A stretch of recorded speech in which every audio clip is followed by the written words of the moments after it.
মুম্বাই থেকে উড়ে আসা খ্যাতনামা সেই অভিনেত্রীর সামনে সেদিন অনাথ শিশুটিকে আনতেই চাননি আশ্রম কর্তৃপক্ষ।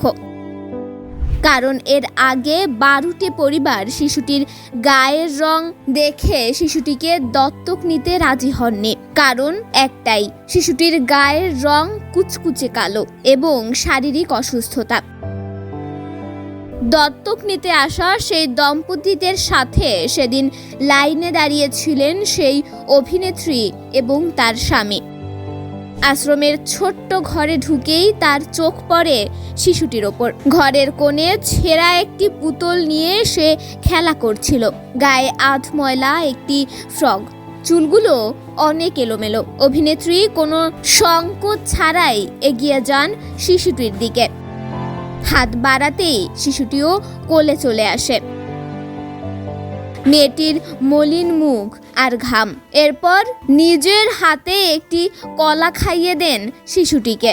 12টি দম্পতি যে শিশুকে ঘরে নেয়নি, সেই শিশুকেই ঘরে তুলে নেন এই অভিনেত্রী।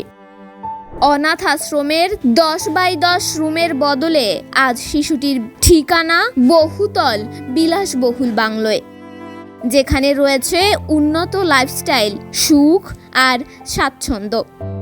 এতক্ষণ যে শিশুটিকে নিয়ে কথা হচ্ছিল তার নাম নিশা কৌর ওয়েবার, আর তার মায়ের নাম কারণজিৎ কৌর বাহরা। ক্যামেরার সামনে যিনি পরিচিত সানি লিওন নামে।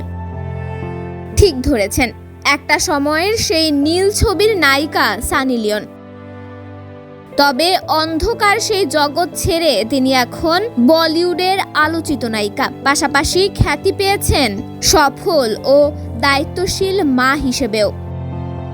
সানি লিওন তার আয়ের 20% ব্যয় করেন অনাথ আশ্রম ও ক্যান্সার হাসপাতালে। তবু আগের সেই পেশার কারণে তিনি এখনো কিছু মানুষের কাছে হাসি ও অসম্মানের খোরাক।